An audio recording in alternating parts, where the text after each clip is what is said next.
வணக்கம் நண்பர்களே, நான் ஈஸ்வரன் பேசுகிறேன். இப்போ சிங்கப்பூரில் பார்த்தீங்கன்னா, கணவன் மனைவி 2 பேரும் வேலைக்கு போவாங்க. முக்கால்வாசி ஹவுஸ் ஹோல்டில் அப்படி தான் இருக்குது. ஏன்னா இப்போ அது ஒரு தேவை ஆயிடுச்சு. 2 பேரும் வேலைக்கு போகணும். அப்போ தான் அந்த விலைவாசிக்கு ஒரு மீட் பண்ண முடியும் அப்படின்னு. ஸோ இந்த மாதிரி இருக்கிற குடும்பத்தில் ஒரு பெக்யூலியரான ஒரு சவால்களை அவங்க சந்திக்க வேண்டியிருக்கு. குறிப்பாக அவங்களுக்கு ஒரு ஒரு குழந்தை இருக்குதுன்னு வச்சுங்களேன். ஒரு 4 வயசு 5 வயசு அந்த ரேஞ்சில் ஒரு குழந்தை இருக்குன்னா அவங்களுக்கு இந்த ஒரு சவால் ஒன்று இருக்குது. அதாவது இதில் 2 விதமாக பிரிக்கலாங்க. ஒன்று சிங்கப்பூரியன்ஸ், அதாவது சிங்கப்பூர் குடிமக்கள், அதாவது இங்கேயே பார்ன் அண்ட் ப்ராட் அப் 2-3 தலைமுறையாக இருக்கிறவங்க. இன்னொன்று எக்ஸ்பேட்ரியேட்ஸ், அதாவது வெளிநாடுகள்லேருந்து இங்கே வேலை செய்கிறாங்க இல்லையா, எம்ப்ளாய்மெண்ட் பாஸோ இல்லை பிஆரோ அந்த மாதிரி இருக்கிறவங்க. ஸோ இவங்களுக்கு என்ன ஆகுதுன்னா, இப்போ குழந்தை ஒன்று இருக்குதுன்னு வச்சுங்களேன். இப்போ குறிப்பாக அந்த வெளிநாட்டிலேருந்து இங்கே வேலை செய்கிறவங்க இல்ல பணிப்பெண்களை மோஸ்ட்லி அவங்க வச்சுக்கிறது இல்லை. ஏன்னா அவங்களுடைய ப்ராக்டிஸ் என்னென்னா, இப்போ இந்தியாவிலேருந்து வராங்க வச்சுங்களேன், அவங்களுக்கு இந்தியாவில் பணிப்பெண்கள் வேலை செஞ்சுட்டு போயிடுவாங்க. சமையல் பண்ணி வச்சுட்டு போயிடுவாங்க, இல்லை வீடு கூட்டி மாப் பண்ணி எல்லாம் பண்ணிவிட்டு போயிடுவாங்க. அப்போ திருப்பி இன்னொரு தடவை சாயந்தரம் வருவாங்க, வேலையெல்லாம் பண்ணிவிட்டு போயிடுவாங்க. அந்த மாதிரி தான் அவங்க யூஸ் ஆகிருக்காங்க. அவங்களுக்கு வீட்டோடையே ஒரு இல்ல பணிப்பெண்ணை தங்க வச்சு அவங்களுக்கு இடம் கொடுத்து அவங்கள ஒரு வீட்டு மெம்பராக ட்ரீட் பண்ணுங்கிறது அவங்க ஒரு ப்ரைவசி காரணத்துக்காக சில பேர் விரும்புறதில்ல. அஃப்கோர்ஸ் சில எக்ஸ்பேட்ரேட்ஸும் வச்சுருக்காங்க. பட் முக்கால்வாசி பேர் இதை விரும்புறதில்ல. அவங்க முடிஞ்சால் அவங்களே வீட்டு வேலையை பண்ணிவிடுவாங்க, இல்லை ஏதாவது பார்ட் டைம் மேட் கூப்பிட்டுக்கலாம் அப்படின்னு சொல்லுவாங்க. ஸோ இவங்களுக்கு என்ன ஆகுன்னா, இப்போது இந்த சிங்கப்பூரில் அந்த பள்ளிக்கூடங்கள்லாம் இருக்குது. அது குறிப்பாக இந்த மாதிரி ஒரு ப்ரீ ஸ்கூல்னு சொல்லுவோம். அதாவது ப்ரைமரிக்கு முன்னால் ப்ரீ ஸ்கூல், சின்ன குழந்தை 3 வயசு, இங்கெல்லாம் 1 வயசு 1.5 வயசுக்கே ஸ்கூலில் சேர்த்து விட்ருவாங்க, ப்ளே ஸ்கூல்னு சொல்லிவிட்டு. ஸோ அந்த மாதிரி இருக்குது. இப்போ ஒரு லைவ் கேஸ் ஒன்று ஆச்சுங்க. நமக்கு தெரிஞ்ச ஒரு ஃபேமிலி தான். ஹஸ்பண்ட் ஒய்ஃபு இருக்காங்க, 2 பேரும் வேலைக்கு போகிறாங்க. Highly qualified people, expatriates. அவங்களுக்கு ஒரே ஒரு பெண் குழந்தை 4 வயசுக்குள்ளே தான் ஆகுது.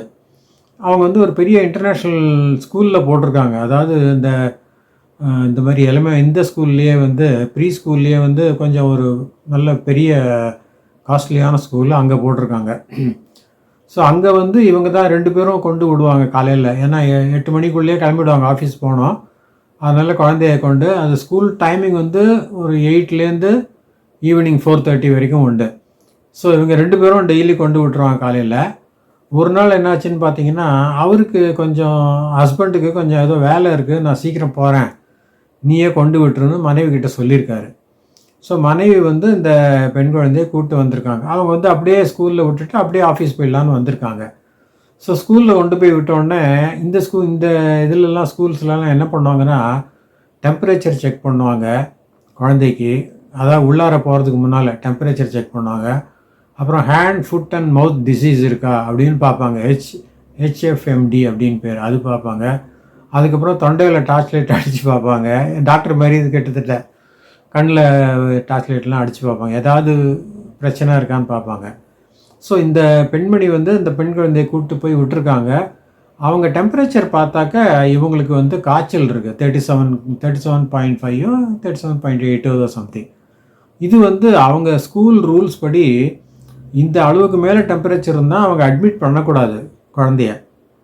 அதனால் அவங்க என்ன சொல்லிட்டாங்க, சாரிம்மா, நாங்கள் இன்றைக்கி நீங்கள் ஸ்கூலில் விட முடியாது குழந்தைய, ஏன்னா அது காய்ச்சலாக இருக்குது, ப்ராபப்ளி மற்ற குழந்தைகளுக்கும் வந்துடும் அப்படிங்கிற ஒரு எண்ணம் தான் அது.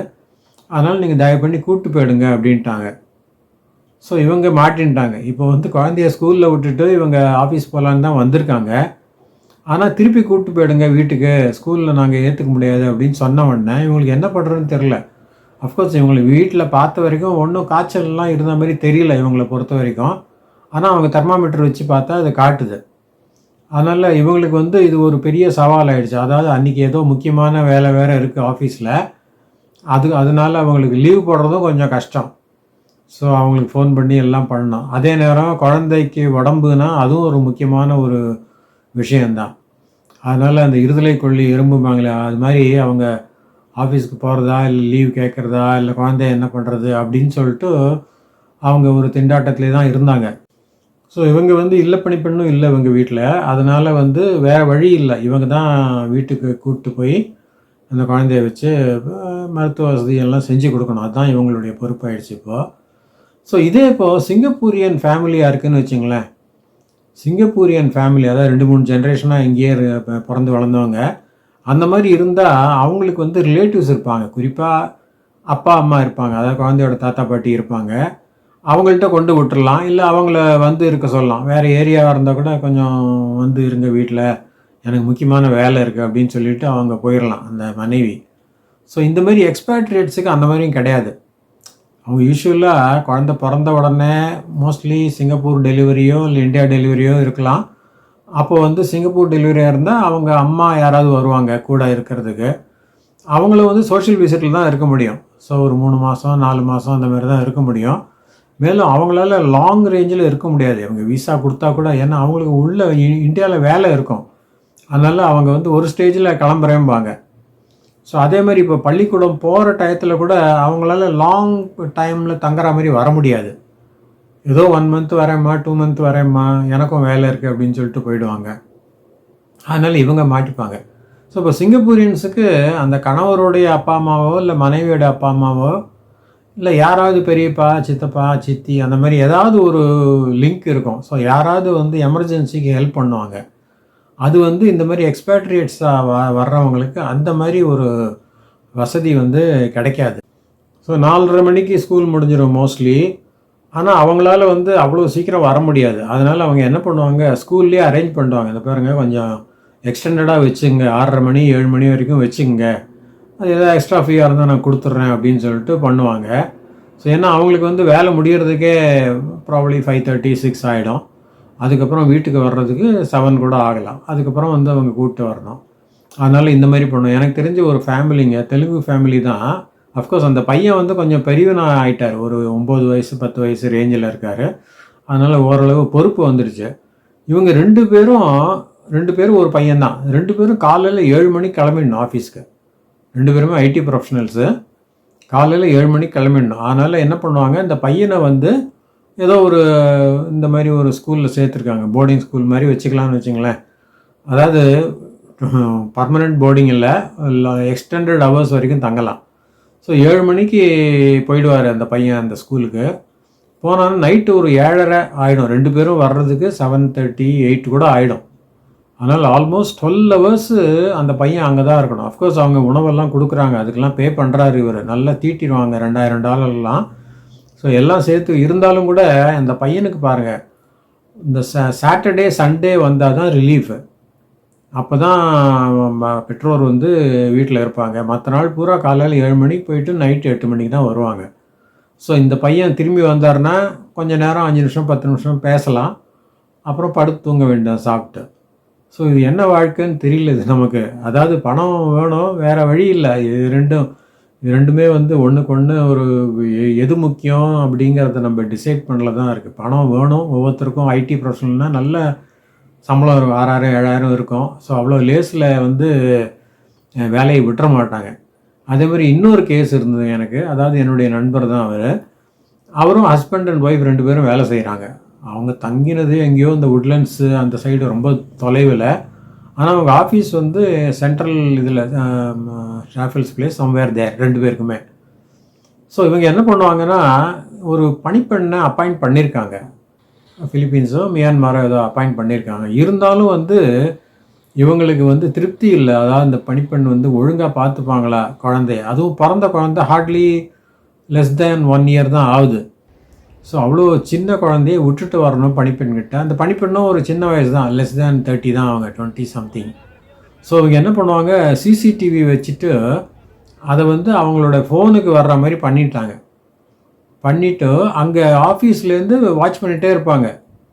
பண்ணிவிட்டு சப்போஸ் அந்த குழந்தை தனியாக படுத்துட்ருக்கு அழுது, இந்த பெண்மணியை காணோன்னா உடனே ஃபோன் பண்ணிவிடுவாங்க, என்னவா பண்ணுற, குழந்தை அழுது அப்படின்னு. ஸோ சம்டைம்ஸ் அவங்க டாய்லெட் போயிருக்கலாம், இல்லை அவங்க சாப்பிட்லாம், அவங்களும் வேலையெல்லாம் பண்ணும் இல்லையா, அந்த மாதிரி இருக்கலாம். அப்போது இவங்களுக்கு கொஞ்சம் அப்செட் ஆகிடும், குழந்தை தனியாக கஷ்டப்படுது அப்படின்னு. இதெல்லாம் ஒரு ரொம்ப நாளாக அவங்களுக்கு மன உளைச்சலில் இருந்து ஒரு ஸ்டேஜில் வந்து அந்த ஒய்ஃப் வந்து வேலையை ரிசைன் பண்ணிட்டாங்க. நமக்கு வேலை வேணாம், போயிட்டு போகிறது சம்பளம், நம்ம குழந்தை தான் முக்கியம் அப்படின்னு சொல்லிட்டு குழந்தைய ஃபுல் டைமாக அவங்களே பார்த்துக்க ஆரம்பிச்சிட்டாங்க. ஸோ அந்த மாதிரி இருக்குது. அதுவும் இங்கே வந்து சில பேர் வந்து இல்லப்பணிப்பெண் நம்ம சொன்ன மாதிரி இல்லப்பணிப்பெண் வச்சுக்கிறது இல்லை அந்த ஃபாரின்லேருந்து வர்றவங்க. ஏன்னா they are not use to that. அவங்களோட ப்ரைவசி போகும். இன்னொரு 3வது மனுஷர் வந்து நம்ம கூடயே தங்கணும் அப்படிங்கிற இதெல்லாம் வந்து அவங்களுக்கு அந்த அளவு வந்து வந்து பிடிக்கல அவங்களுக்கு. அதனால கொஞ்சம் தயங்குறாங்க. அட் த சேம் டைம் வீடு க்ளீனிங் பண்ணணும், சமையல் பண்ணணும், துணி துவைக்கணும், மாப்பிங் பண்ணணும், எல்லாம் இருக்குது. அதனால் அவங்க என்ன பண்ணுறாங்கன்னா சம்டைம்ஸு இந்த பார்ட் டைம் மேடை கூப்பிடுவாங்க. அதாவது ஆல்ரெடி குறிப்பாக அந்த சில குரூப்ஸ் இருக்குது. அவங்களுக்கு வந்து ஒருத்தருக்கு ஒருத்தர் சில பேர் வீட்டில் வந்து ஃபுல் டைம் மெய்டு பர்மிட் போட்டால் எடுத்திருப்பாங்க. ஸோ இந்த மாதிரி எடுக்காதவங்க என்ன பண்ணுவாங்க, அவங்க நண்பர் தானே, அவங்கள்ட்ட சொல்லி நீ கொஞ்சம் அனுப்புமா எங்கள் வீட்டுக்கு, ஒரு 2 hours பண்ணிட்டு போட்டோம், நான் ஏதோ கொடுத்துட்றேன் கேஷ் அவங்களுக்கு அப்படிம்பாங்க. இது வந்து செய்யக்கூடாது அவங்க. ஏன்னா இது இல்லீகல். ஏன்னா அந்த பெண்மணி வந்து மூன் லைட்டிங் அப்படின்னு பேர். மூன் லைட்டிங்னா அவங்களுக்கு வந்து ஒரு வீட்டில் தான் பர்மிட் போட்டு கொடுத்துருக்காங்க. அவங்க வந்து அந்த வீட்டுக்கு மாத்திரம்தான் வேலை செஞ்சு அவங்கள்ட்ட மாத்திரம் தான் சம்பளம் வாங்கணும். அவங்க பார்ட் டைம் எல்லாம் பண்ணக்கூடாது. அது இல்லீகல். 2 பேருக்குமே ஆபத்து. அந்த மெய்டுக்கும் ஆபத்து. பிடிபட்டாங்கன்னா இதை கேன்சல் பண்ணுவாங்க, பர்மிட்டை கேன்சல் பண்ணி வண்டி ஏற்றுருவாங்க. இந்த யார் வந்து இல்லீகலாக அவங்கள என்கேஜ் பண்ணுறாங்களோ, அதாவது பார்ட் டைம் பேஸிஸில் அவங்கள்ட்ட சர்வீஸ் வாங்கிக்கிறாங்களோ, அவங்களுக்கும் வந்து பனிஷ்மெண்ட் உண்டு. ஃபஸ்ட் டைம் வந்து ஃபைன் போடுவாங்க. அதுக்கப்புறம் ரிப்பீட் அஃபென்ஸாக இருந்தால் கொஞ்சம் டஃப்பாகவே இருக்கும் பனிஷ்மெண்ட்ஸு. இதே மாதிரி நிறைய ஸ்கூல்ஸில், அதாவது இந்த ப்ரீ ப்ரைமரி அந்த மாதிரி சொல்கிறோம் இல்லையா, ப்ளே ஸ்கூலு, அந்த மாதிரி ஸ்கூல்ஸில் பார்த்தீங்கன்னா மாதத்துக்கு ஒரு நாள் லீவ் விடுவாங்க அவங்களே. ஏதாவது ஒரு ரீசன் இருக்கும், ஃபவுண்டர்ஸ் டே இருக்கும், இல்லை ஸ்டாஃப் மீட்டிங்கு அப்படின்னு ஏதாவது சொல்லிட்டு 1 டே வந்து லீவே விட்டுருவாங்க. மேபி வெட்னஸ்டே ஆர் தேர்ஸ்டே இருக்கும். அஃப்கோர்ஸ் அனௌன்ஸ் பண்ணுவாங்க முன்னாலேயே. அப்போ வந்து குழந்தைக்கு வந்து பள்ளிக்கூடத்துக்கு வர முடியாது. அப்போ வீட்டில் தான் இருக்கணும். ஒர்க்கிங் டே, அம்மா அப்பா 2 பேருக்கும் வேலை இருக்கும். ஸோ அவங்க யாராவது டிசைட் பண்ணணும், யார் லீவ் போடுறது குழந்தைய பார்த்துக்கிறது அப்படின்னு அவங்க டிசைட் பண்ணணும். ஸோ இதுவும் வந்து அவங்க சந்திக்கக்கூடிய இன்னொரு சவால் தான் இது. சில ஸ்கூல்ஸில் வந்து ரொம்ப ஸ்ட்ரிக்டாக இருப்பாங்க. ஏன்னா யார் வந்து கொண்டு விட முடியும் குழந்தைகளை, யார் வந்து கூப்பிட்டு போக முடியும் அப்படிங்கிறத வந்து அவங்க ரெஜிஸ்டர் பண்ணிக்கணும். இந்த ஸ்கூலில் வந்து இவங்களோட ஐடி ஃபோட்டோலாம் கொடுத்து அவங்க ஒரு ஐடி மாதிரி ப்ரிப்பேர் பண்ணி கொடுப்பாங்க. பேரை போட்டு NRL father, mother, grandfather, grandmother அப்படின்னு போட்டு ஒரு டேக் மாதிரி கொடுப்பாங்க. அது நீங்கள் எவ்ரி டைம் நீங்கள் வந்து ஸ்கூல் உள்ளே போகும்போது அதை காமிச்சிட்டு தான் போகணும். ஸ்கூலில் குழந்தைய விட போகும்போது கூட அதை காமிச்சிட்டு போகணும். அப்புறம் ஈவினிங் கூப்பிட்டு வரும்போது கூட அதை காமிக்கணும். அப்போ தான் அவங்க வந்து ரிலீஸ் பண்ணுவாங்க குழந்தைய. உங்களுக்கு தினமும் பார்த்தா கூட they will not release the child. உங்ககிட்ட அந்த கார்டு காமிச்சா தான் அவங்க வந்து ஒரு நம்பிக்கையாக ரிலீஸ் பண்ணணும். இதெல்லாம் வந்து ஒரு சேஃப்டி ப்ரிகாஷன்ஸுக்கு தான். அதாங்க இந்த மாதிரி விஷயத்துக்கெல்லாம் ஏதாவது ஒரு பேக்கப் பிளான் வச்சுக்கணும். அதாவது இந்த 2 பேரும் வேலைக்கு போகிறாங்க இல்லையா, ஒரு குழந்தைய பள்ளிக்கூடத்தை விட்டு போகிறாங்க இல்லையா, அவங்க வந்து இந்த மாதிரி அன்எக்ஸ்பெக்டட் சர்க்கம்ஸ்டான்சஸ் வரும்போது நம்ம வந்து அதை எப்படி டேக்கிள் பண்ணணும் அப்படின்னு ஏதாவது ஒரு பேக்கப் பிளான் வச்சுக்கணும் அவங்க. மேபி அவங்க நண்பர்கள், அந்த லேடிஸ் இருந்தால் பெட்டர். அந்த மாதிரி இருந்தால் அவங்கள்ட்ட வந்து ரெக்வஸ்ட் பண்ணி கேட்கலாம். சடனாக வந்ததுன்னா நீங்கள் வந்து கொஞ்சம் கூட இருங்க. அப்படி இல்லை அவங்க வீட்டில் கொண்டு விட்டு வந்துடலாம். சப்போஸ் உங்களுக்கு நம்பகத்தன்மை இருந்ததுன்னா அவங்க வீட்டில் நீங்கள் அந்த குழந்தைய விட்டுட்டு நீங்கள் ஆஃபீஸ் போயிட்டு ஈவினிங் வந்து கூப்பிட்டுக்கலாம். அது ஹவு ஃபார் யூஆர் க்ளோஸ் அப்படிங்கிறத பொறுத்து தான் அது. ஸோ இந்த மாதிரி ஏதாவது ஒரு பேக்கப் பிளான் வச்சுக்கணுங்க. அதாவது சிம்பிளி ஏதாவது பிரச்சனை வந்துன்னா அப்போ நம்ம சந்திப்போம் அப்படிங்கிறது கூடவே கூடாது. ஏன்னா இது வந்து சிறு குழந்தை. அதுக்கு வந்து திடீர்னு இப்போ இந்த மாதிரி உடம்பு சரியில்லை, காய்ச்சலாக இருக்குது அப்படின்னு சொல்லி வீட்டுக்கு கூப்பிட்டு போயிடுங்க, ஸ்கூலில் விட முடியாதுன்னு சொன்னாங்கன்னா என்ன பண்ண போகிறோம் நம்ம? அதுக்கெல்லாம் வந்து கண்டிப்பாக ஏதாவது ஒரு பேக்கப் பிளான் இருக்கணும். அதனால் இந்த மாதிரி இருக்கிறவங்க வந்து எப்போவுமே ஒரு நெட்வொர்க் இருக்கிறது நல்லதுங்க. அதாவது உங்கள் ஏரியாலேயே உங்கள் ஊர்க்காரங்களோ இல்லை வேறு யாராக இருந்தாலும் சரி, எக்ஸ்பேட்ரியேட்ஸு, அவங்களோட ஒரு நெட்வொர்க் மாதிரி வச்சுன்னா you should always be in touch with them. அவங்களுக்கும் ஏதாவது பிரச்சனை வரலாம், அப்போ நம்ம வந்து ஹெல்ப் பண்ணோம். நமக்கு இந்த மாதிரி ஏதாவது ஒரு சவால்கள் வந்ததுன்னா அவங்க வந்து ஹெல்ப் பண்ணுறதுக்கு தயாராக இருப்பாங்க.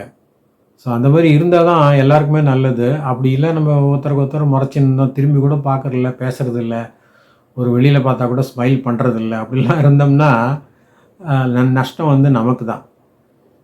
அதே நேரம் not only among expatriates, among locals also நீங்கள் வந்து ஒரு டச் வச்சுக்கிறது நல்லது. ஏன்னா local Singaporean they are more than willing to help anybody. அதனால் அவங்களுடைய குணாதிசயமே ஹெல்ப் பண்ணுறது தான் அவங்களுடைய குணாதிசயமே. அதனால் நீங்கள் என்ன ஹெல்ப் கேட்டாலும் அவங்க வந்து மாட்டேன்னு சொல்லவே மாட்டாங்க.